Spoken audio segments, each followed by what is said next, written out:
Hey everyone, welcome back to Curious Fights. Today we are joined by someone who secured All India rank 35 in GATE CS 2025. Welcome, Dhanushk Sonkusare. Congrats, Dhanushk, and thank you for joining. Thank you very much, ma'am. And thank you for inviting me to this session. I'm really excited. So, to start with, can you tell us something about your background? Yes, ma'am. Hello once again. My name is Dhanushk Sonkusare. I am from Nagpur, Maharashtra, and I have a degree in BTech in Computer Science and Engineering with a specialization in cybersecurity.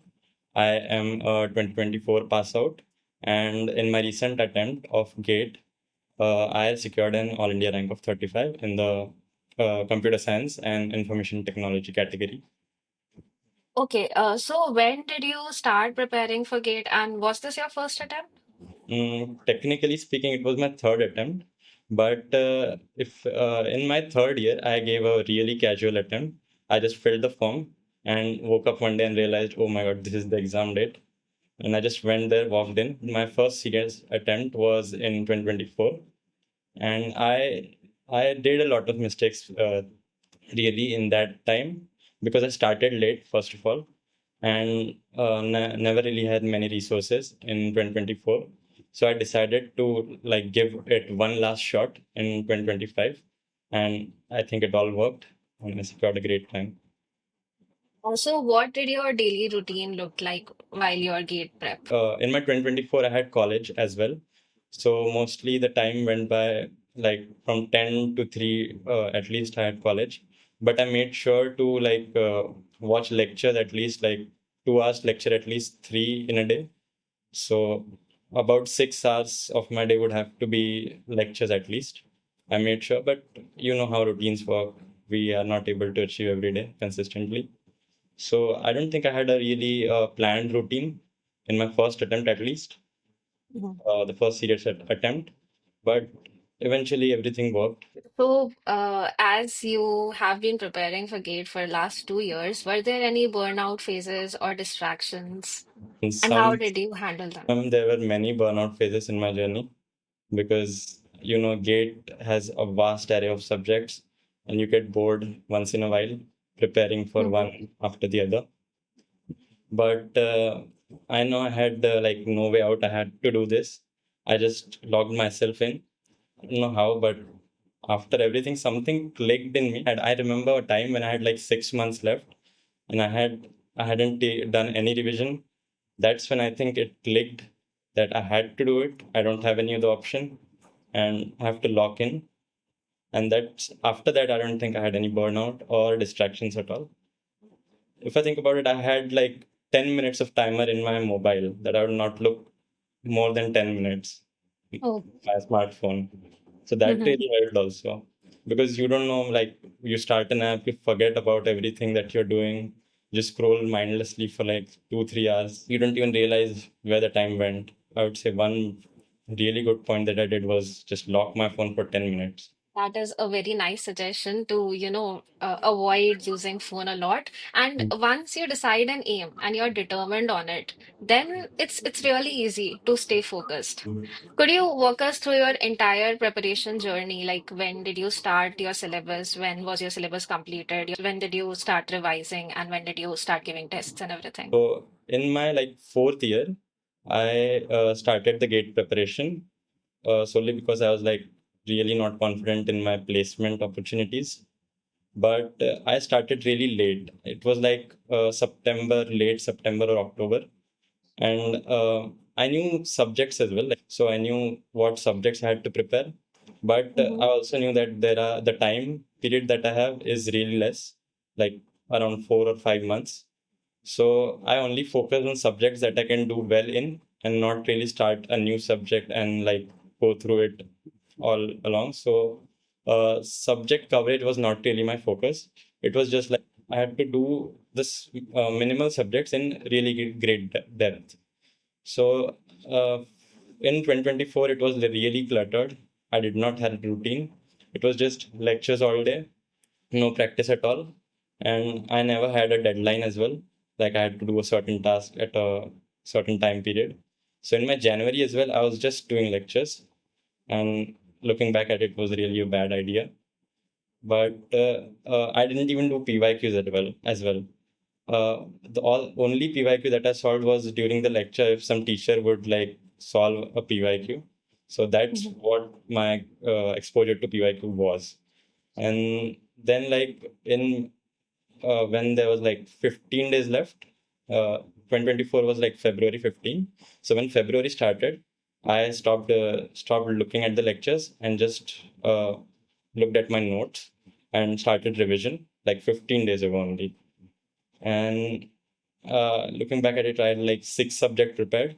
I had not given any mocks at all, and I think that what cost me. That was a major mistake. I never really had what environment I would be in. It was really a mess that I did, and there was many silly mistakes I did. Like really easy questions I did wrong, and it was like 500 rank or something. I did got one offer, but up until that point, I had made up my mind that I will give it another shot and this rank would also remain as a reassurance. So this time, first of all, the first mistake that I did was to start late. So in June, I started my preparation, and what I did was the subjects that I had left first in my first attempt, I had started preparing those first because I had no notes prepared from the rest of the subjects, so it will be easy to breeze through them. I prepared subjects like DBMS, mathematics, which was really vast, computer networks I had left. So I started with them first. Then in the middle, whenever I felt like it is getting boring and whenever burnout seemed to be happening, so I started with the subjects that I find most interesting, like DSA or OS in between. I think one subject at a time would be my choice personally. So I only took one subject at a time, focused on that. uh, for individual subject strategy, I would say that I used to do topics first, and then I learned the importance of PYQ. So I bought a PYQ book, and whenever I used to finish a topic, I would search all the PYQs. From 2000 to 2024, I used to solve all the PYQs. So I'd say only PYQs practice would be the best strategy if you need practice. And to test your like conceptual knowledge, mock tests are really beneficial for that. I used to give topic wise and subject wise test whenever I used to finish a topic. And really, firstly, I used to not get that much good of a marks, but I knew that I can afford to fail here. I can afford to like get less marks here. I have to do great in the main exam. Early November would be the best time to like finish your course and start revision because after that you have to give mocks is really important to get yourself framed in that environment of sitting 3 hours. You have to give mocks. One of the important point is you have to give mocks, and like around at least 15 of them, 15 to 20 minimum. uh, Mocks helped me a lot this time around because I got myself in that environment to sit 3 hours a day. I'd give one mock a day at least. From November, late November, I started giving mocks, full length mocks. And the day you give the exam also matters. The sleep matters at at the last moment, and you should stop revising at least 3 days before because you have at some point you have to just trust on your whole year, whole preparation, and not really the last moment gimmicks. But I would say prepare for at least 500. After that, like in under 100, under 250, it's all about luck. All the top 500 have the same knowledge. It's like how they're able to implement that knowledge in the paper. That's what matters in those 3 hours. So I think everybody in the under 500 at least is able to get 100 rank, but it's just not their day if you think about it. You have to stay calm and you have to give your all in those 3 hours. That's what I would like to say is matters. That was such a detailed strategy of your entire preparation journey. The points which you mentioned about how you lacked practice in your first attempt, which led to a non-decent rank. And then in the second attempt, when you focused on a lot of practice, you revised nicely, and how you managed your distractions were by focusing on the topics which you like. So all of these points were really helpful. Also, you mentioned that scoring low in test series is okay. I think that answers a lot of questions of our viewers. Can you also tell us about your note-taking strategy, as in how you took Uh, notes, how you made short notes? okay, so I cannot really study from the slides. So I have to write all things that every point that I think should be noted that is taught by the teacher. So my notes were quite detailed. I had like 8 to 9 books filled with all my gate preparation. Notes wise, I think you should write it because if you write it, you think you can, I think, remember some part of it when you are like recalling or something. And if it's your notes, it is the best thing because you cannot study from any other notes. Short note wise, I don't think I had made any short notes. I used to like add some points whenever I was solving some PYQ, and I think that I have not done this topic yet. So I would go back to my notes, add some points in pencil that this was one of the PYQ and this topic was not really covered by me. So, wasn't it difficult for you while revising from your entire notes when you didn't make any short notes? I think I never really revised the whole subject as at least because I have written all the notes and I think I have a greater understanding of some concept and only struggle to solve some of the part of it. So I make the notes detailed in some aspect of it, and whenever I find like easy subjects, I would like make it a shorter as comparison to other notes. That's nice. So I had created a post asking all the GATE aspirants what all questions they want me to ask the toppers, which I'll be interviewing. And one of the most common question which everyone asked was how to balance GATE preparation along with coding. So what's your take on that? Did you did some coding in your college? Did you participate in coding contest or sat for placements? Uh, to be frank, I did explore every technology there is like not literally, but I explored Android development, I explored web development, I explored blockchain, even my uh, specialization like cybersecurity, AI/ML. So I did my fair share of coding at least. I don't think I ever explored something in such depth because in my like end of the third year, I was not really confident in any of my skills. I used to think that what can I do to like be in competition with my peers? Because my peers were so ahead all the time. They had unbelievable projects they are working on. I used to feel like, where have I just got left behind? I did sit in for like 2 to 3 companies at least, but then I decided to opt out from the placement, solely focusing on gate preparation. I don't think that you can do both, at least. I think you have to at some point be you have to choose between both of them, I think, because I think it will compromise the quality of both. To add on to this really happens very commonly. The people around us in our college, they keep saying a new technology which they are studying or they are working on, and we feel FOMO that we don't know this, we don't know that, and then we start touching everything, not going in deep in at least one thing. But I think that doesn't help you in interviews. After touching it, you'll mention it as a skill in your resume, and then later in an interview, an interviewer would ask in-depth questions, but not the superficial questions about anything. So that won't add to your skill.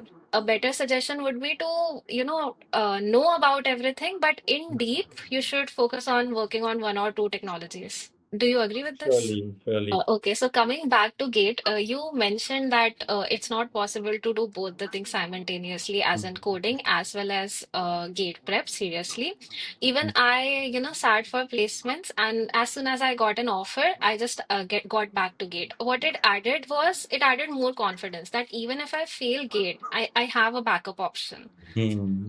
So it's good to have a backup. But let's say someone is preparing for GATE 2027. There was a question in the post that if someone is preparing for GATE 2027, what should they do now? Should they focus on internships and coding right now? Or should they give their all for GATE preparation? I think if you're preparing for 2027, you are in your third year, I think, right? So in your third year, there is a really good opportunity to give gate, because I think that would be the ideal strategy. Give gate in your third year, know about everything related to gate. You are just revising your technical subjects, core subjects in CSE, so it is not really a time waste at all. So in your third year, you should prepare for GATE seriously, and based on your understanding, based on your rank, you should be able to identify that individually. That if you are able to perform well, if you give it a serious go, and if not, you can still like go in parallelly. In your fourth year, you can prepare for the coding interviews, prepare for placements. So I think that strategy would work. What is the time required to prepare for GATE to get a very decent rank according to you? I think 6 months would be sufficient if you have like resources, if you have mentors, and if you have a very good planned strategy. Yeah, so 6 months to 1 year is a sufficient time to prepare for GATE, right? So When whoever is preparing for GATE in their third year, they should, give it all. Like they should not think of preparing just like that in the third year and then giving their serious attempt in the fourth year. If they crack GATE with a good rank in third year, in fourth year they can focus fully on coding. yes, really, you can have a reassurance as your gate rank in your third year. You'll be sitting chilling, and all the other peers around you would be like preparing seriously for the. I mean, you would be preparing also seriously for your placement, but you'd have a reassurance like I have a decent rank. I can go to a good college. I can like interview for PSUs at least. So what are your future plans now after getting AIR 35 in GATE CS? Yes, ma'am. So I have, as I have mentioned, that I have already get an admission in IIT Bombay.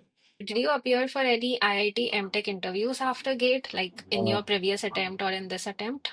no, I only filled the forms of the direct admission. I did appear for the Bhabha Atomic Research Center interview. Oh my God, that was really a great technical interview. Oh. So you appeared for the BART exam first?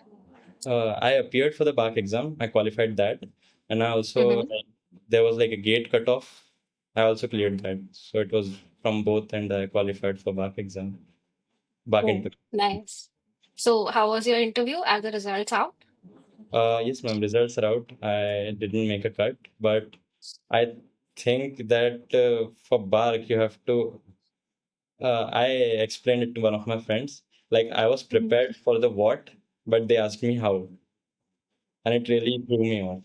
Like, how am I supposed to explain how of this process? I know the what, and they were like expecting answers beyond this. I think beyond the scope of what is taught in the curriculum. It was a humbling experience, but it was really a great one.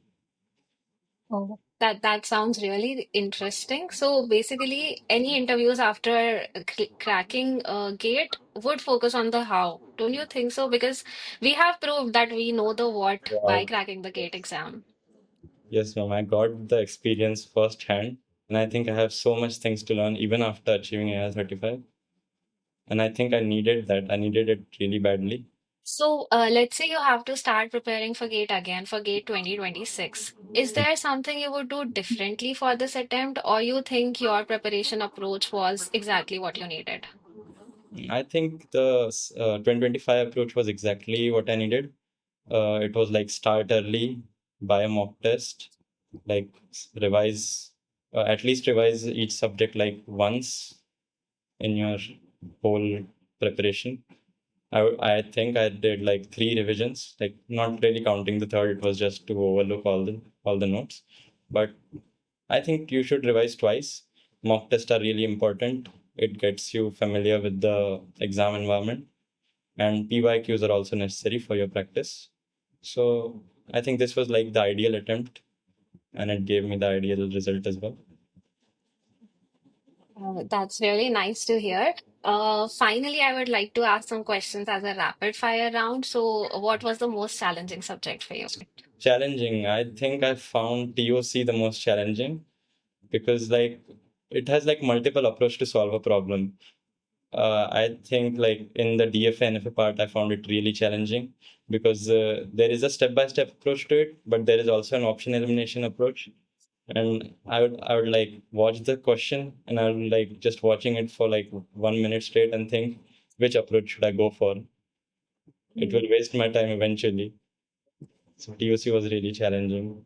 I got the least mark in TOC as a subject as well in the exam. Okay. What is one mistake to avoid? I think you should not really focus on solving some worksheets or like problem bank other than PYQs at least, because I found that I personally solved many of the worksheets and I found that some of the questions were not well framed, and it took me a lot of time to realize that. Like I would be stuck on a question for like 2 to 3 days straight. I would not get answers from any of the community, and Mhm. would just like it was just like a backfire to my concepts that I already know. I would doubt myself and what the teachers have taught.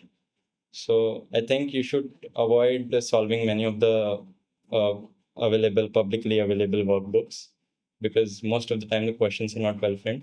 Instead, focus on PYQs, because that's literally the question that have come in the past, and that's what you should focus on in terms of practice at least.